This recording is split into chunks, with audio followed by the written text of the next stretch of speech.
قل من كان عدوا لجبريل فإنه نزله على قلبك بإذن الله مصدقا لما بين يديه وهدى وبشرى للمؤمنين۔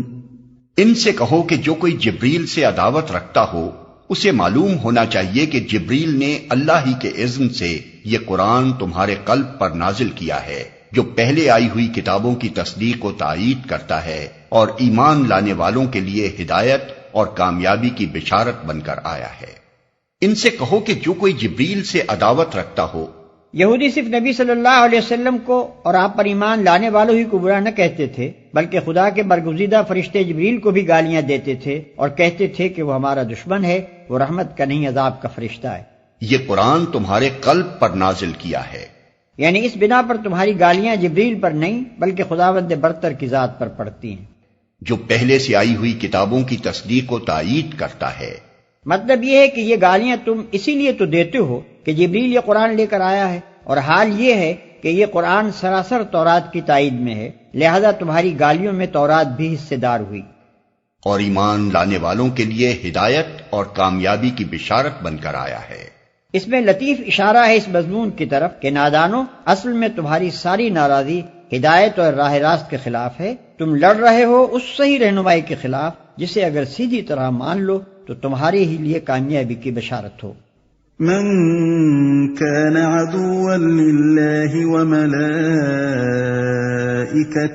ورسله وجبريل وميكال فإن الله عدو للكافرين۔ اگر جبریل سے ان کی عداوت کا سبب یہی ہے تو کہہ دو کہ جو اللہ اور اس کے فرشتوں اور اس کے رسولوں اور جبریل اور میکائیل کے دشمن ہیں، اللہ ان کافروں کا دشمن ہے۔ وَلَقَدْ أَنزَلْنَا إِلَيْكَ آيَاتٍ بَيِّنَاتٍ وَمَا يَكْفُرُ بِهَا إِلَّا الْفَاسِقُونَ۔ ہم نے تمہاری طرف ایسی آیات نازل کی ہیں جو صاف صاف حق کا اظہار کرنے والی ہیں، اور ان کی پیروی سے صرف وہی لوگ انکار کرتے ہیں جو فاسق ہیں۔ أَوَكُلَّمَا عَاهَدُوا عَهْدًا نَبَذَهُ فَرِيقٌ مِّنْهُمْ بَلْ أَكْثَرُهُمْ لَا يُؤْمِنُونَ۔ کیا ہمیشہ ایسا ہی نہیں ہوتا رہا ہے کہ جب انہوں نے کوئی عہد کیا تو ان میں سے ایک نہ ایک گروہ نے اسے ضرور ہی بالائے طاق رکھ دیا، بلکہ ان میں سے اکثر ایسے ہی ہیں جو سچے دل سے ایمان نہیں لاتے۔ وَلَمَّا جَاءَهُمْ رَسُولٌ مِّنْ عِندِ اللَّهِ مُصَدِّقٌ لِّمَا مَعَهُمْ نَبَذَ فَرِيقٌ مِّنَ الَّذِينَ أُوتُوا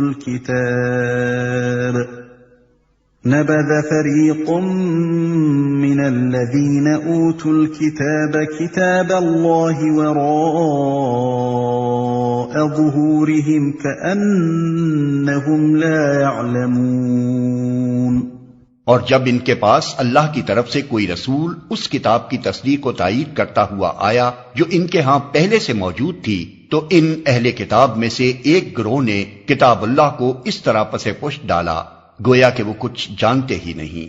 وَاتَّبَعُوا مَا تَتْلُو الشَّيَاطِينُ عَلَى مُلْكِ سُلَيْمَانَ وَمَا كَفَرَ سُلَيْمَانُ وَلَكِنَّ الشَّيَاطِينَ كَفَرُوا يُعَلِّمُونَ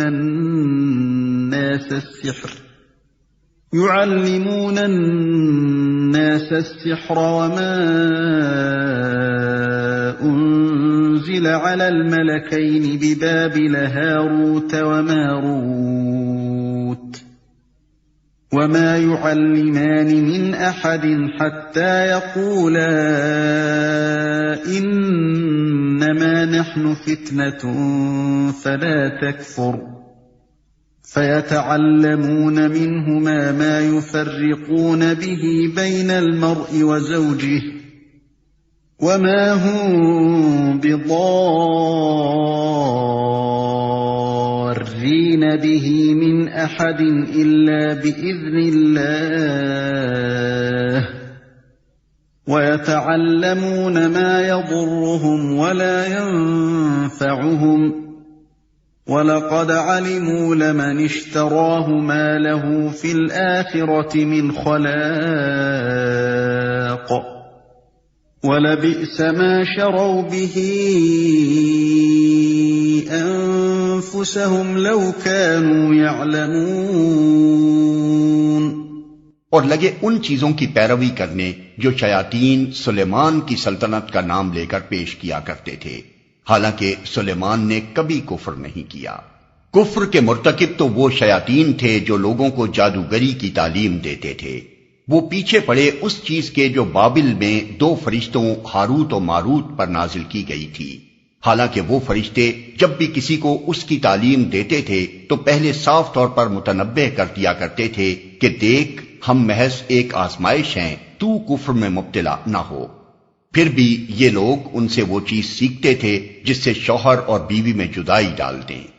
ظاہر تھا کہ اذن الہی کے بغیر وہ اس ذریعے سے کسی کو بھی ضرر نہ پہنچا سکتے تھے، مگر اس کے باوجود وہ ایسی چیز سیکھتے تھے جو خود ان کے لیے نفع بخش نہیں بلکہ نقصان دہ تھی، اور انہیں خوب معلوم تھا کہ جو اس چیز کا خریدار بنا اس کے لیے آخرت میں کوئی حصہ نہیں۔